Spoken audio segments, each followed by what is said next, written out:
Could this be the cutest car featured by Andrew's Japanese Cars so far? Well, let me know what you think in the comments. I think it's a closely fought battle between this and the Honda N1. I'll put a link to the video in the top corner there so you can see what you think. Okay, I better tell you what it is, hadn't I? So this is a 2009 Suzuki Lapin, Suzuki Alto Lapin X ABS to give it its full title. Lapin, you may or may not be aware, is French for rabbit, and they've really gone to town with the rabbit-based icons, whatever, as we go around the car. So see how many you can spot. I'll give you two to start.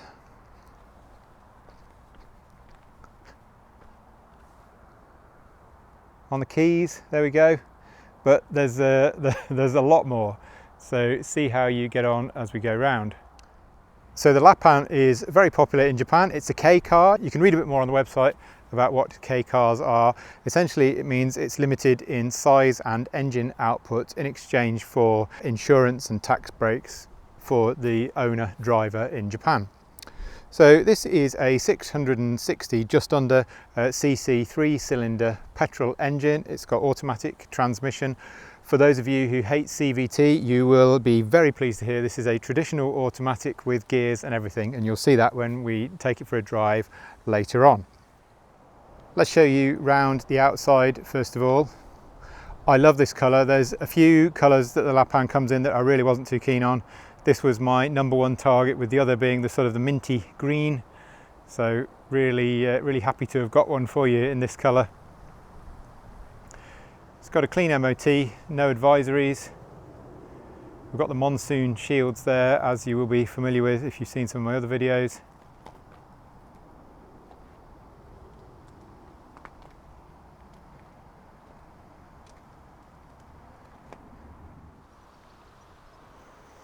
Bodywork's very clean, as hopefully you can tell.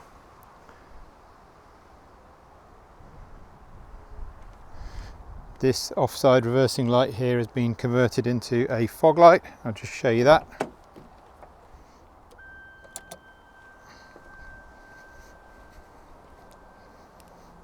There you go. So that one remains as a reversing light.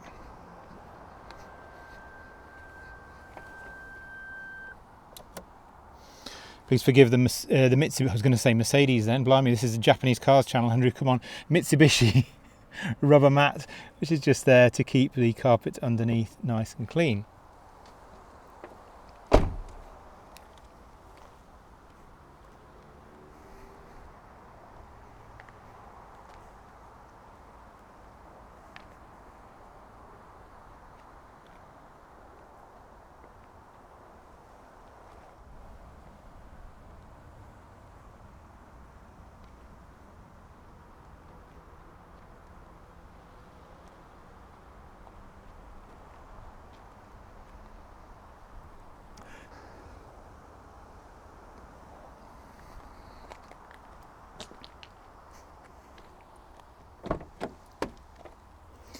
Have a look under the bonnet.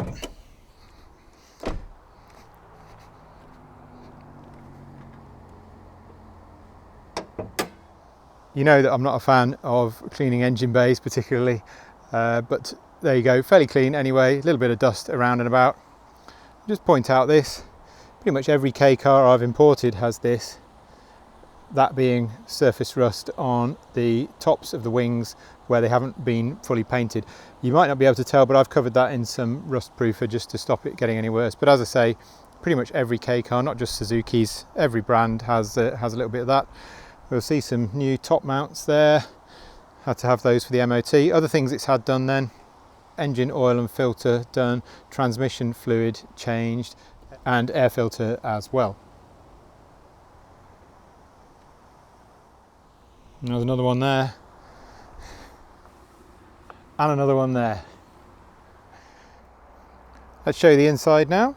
So keyless entry and keyless start as well. On the door we've got the familiar electric windows all round, then electric mirrors with the folding control there as well. Lovely cream contrasting dash, well I think it's lovely anyway, and the retro dials, which we'll come to, or dial singular, which we'll come to in a bit more detail in a minute. Push button start there. Cup holder. Indicators on the right, as with almost all Japanese cars.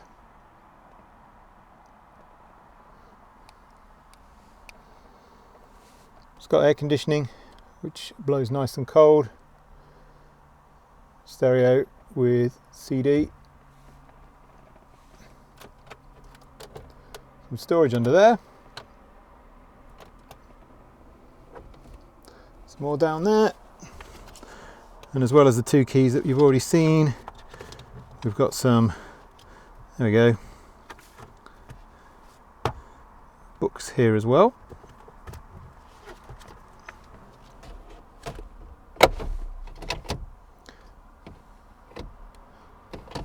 Another cup holder there, another cup holder there.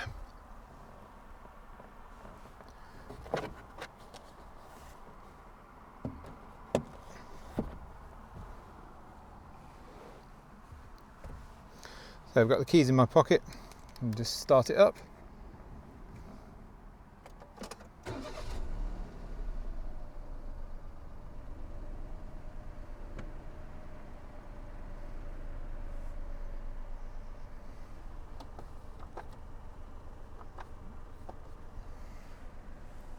So 62,818 kilometres we're on at the moment. That'll go up a little bit because I've just got a bit more driving in this to do. I aim to do between 200 and 300 kilometres of driving in all the cars that I sell before I sell them, just because I feel that gives me a good opportunity to check that everything's working well. Armrest there. Okay, let's have a look in the back.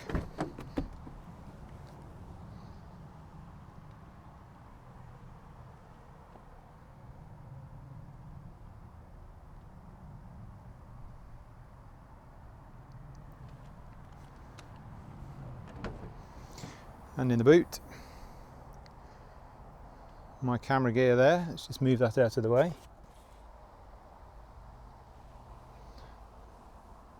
So under here we have a useful storage space, which has currently got my trade plates in and some quick detail spray, just in case a bird decides to have a little go at the car between the time when I've cleaned it and when I make the video. This comes out, and then underneath there is the jack. So these seats are split in the middle and they fold flat.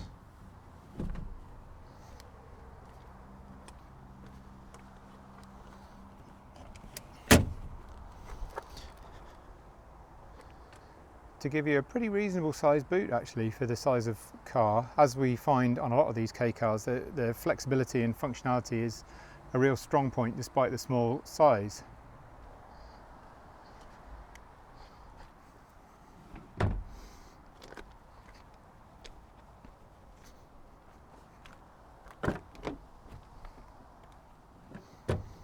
The seats are also adjustable in terms of how far they can recline.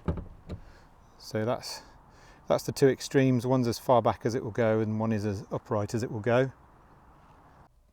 Okay, let's take it for a drive, shall we? I can tell you my thoughts on the driving experience of the Suzuki Lapin. First thing you notice when you sit in the driver's seat is the retro old school feel or charm, whatever you want to call it, which is clearly what they've tried to recreate in the design. The quarter lights in the driver's windows, for example, this cream shiny fascia across the central part of the dash, and the large speedometer with the font, etc, etc. I could go on, but you get the idea. It's a very nice place to be. It does have a certain charm about it. You sit quite far back from the front of the car, so although it's not a very big car, you do, as you have with a lot of the K cars, it does feel quite spacious.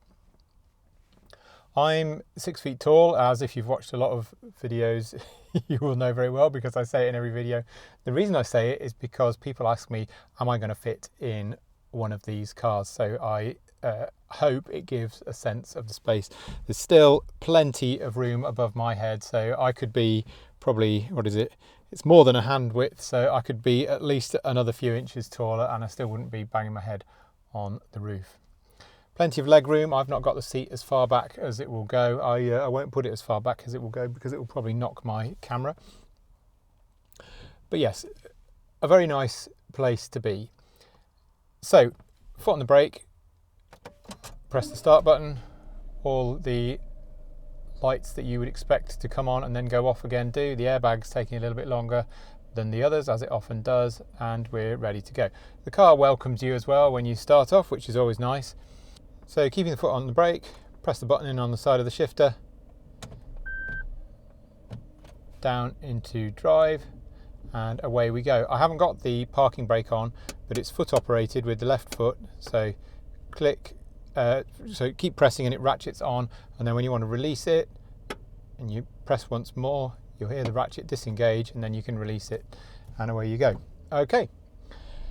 As with all automatics, it starts moving if it's on the flat as soon as you take your foot off the brake, and then accelerate away. Now, I mentioned earlier on in the video, this doesn't have a CVT automatic transmission. This is a traditional automatic transmission with gears. Excuse me. So first gear is very low. It shifts into second very quickly, and then gradually, as you accelerate up, eventually it will change gear. Nice and smooth gear changing, actually, not like some really notchy automatics that I've driven, so everything seems to be working very well there. You've got the option on the shifter of keeping it in 2 if you're going up a really steep hill and you don't want it to keep trying to shift up. You've also got the option of the button on the side of the gear stick here to switch the overdrive off, but I don't really think there's any need for that, again, unless you're going up a hill and it keeps shifting when you don't want it to. Most of the time I just leave it as it is and let it do its thing. Road noise is not too bad at all. Gets a little bit noisier at the higher speeds, as you'd expect. I think a lot of that is because of the monsoon shields. If they weren't so important to you, although I think they complement the overall look very well, but if they weren't so important to you, you could probably look at removing them. Can they do motorway speeds? Yes, they can. I feel like I'm repeating myself with a lot of this stuff because I do say it with all of the videos. So in Japan, the big roads, the majority of them, the speed limit is 100 kilometers an hour, although they are increasing that on some of the roads. So 100 kilometers an hour, 62 miles an hour. These cars, all of them, all of the K cars, this is no exception, I think they feel happiest between 50 and 60. So we're doing 50 now. I'll just accelerate up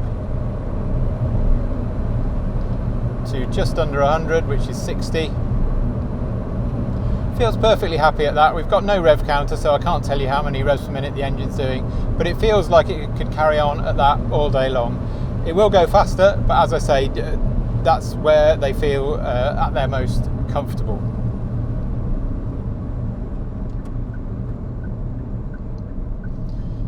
Just turn in here.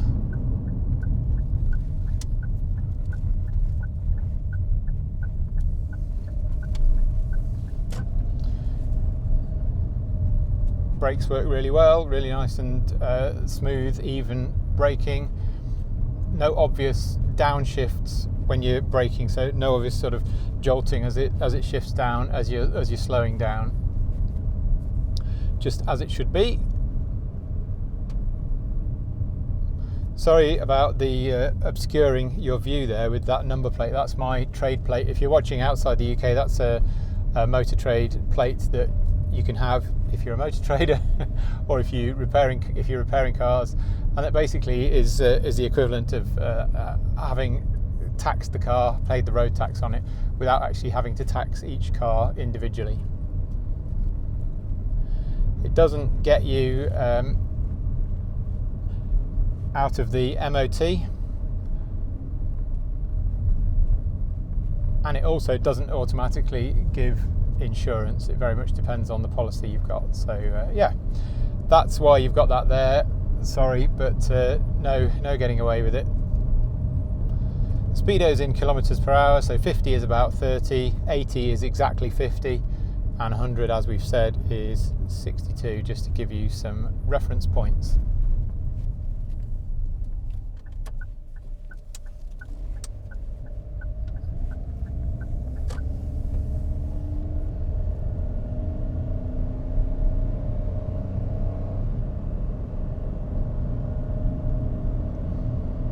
So we're going up quite a big hill now.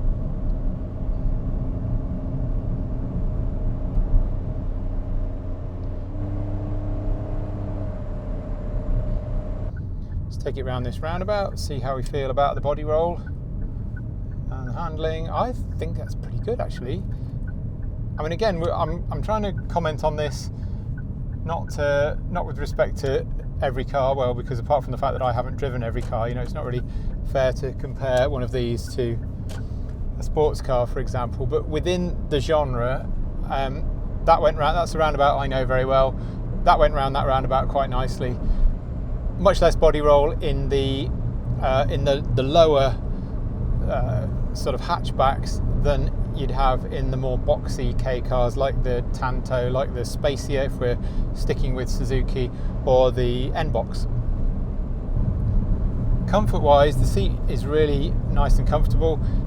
Bench seats in these, as there are in a lot of the K cars, and a really good feature of that, especially with having the shifter up here, that means that if you've parked really close to an obstacle this side and you can't open your door, you can just slide across and get out of the passenger side.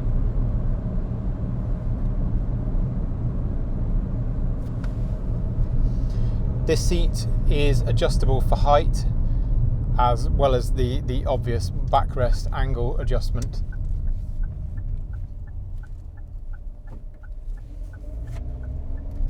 The steering wheel is also adjustable for height, but not for reach. As with a lot of them, they generally have height adjustment, but not reach adjustment.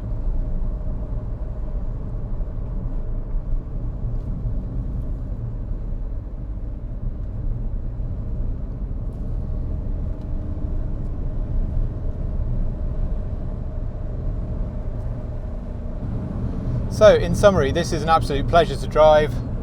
Really nice retro feel, really fun car to drive. Not fast, none of them are. If you want a sports car, don't buy a K car, although maybe, you know, a Honda S660 you could get a bit closer, but yeah, generally if you want a sports car, don't buy a K car. But bags of character, really practical. A real head turner as well. Lots of people sort of turn around and have a second look. Oh, what was that? You know, as you're driving past. So yeah, a really enjoyable driving experience. Okay, that's about it for this video. Thanks for joining me. A few things to cover before we finish. Some frequently asked questions, if you like. The first one I get asked quite often is about insurance. If you want some help with finding insurance, I don't sell insurance, I don't have any affiliation with insurers or anything, but I do have a list of insurers that I know are generally quite happy to cover imported vehicles. So get in touch by email. The email address will be in the description to this video if you want to find out more about that. Second question I get asked quite often is about parts. Are parts available? Yes, parts are available. These cars are really common in Japan, so parts availability is good. Not everything is available off the shelf in the UK. Some things will need to be brought over from Japan, and I have a parts supply service that I offer. You're not obliged to get them through me, of course, but if you need help with getting parts, then I can usually help with that too. If you're so taken with the Lapin that you'd like to buy it, then obviously I would love to sell it to you.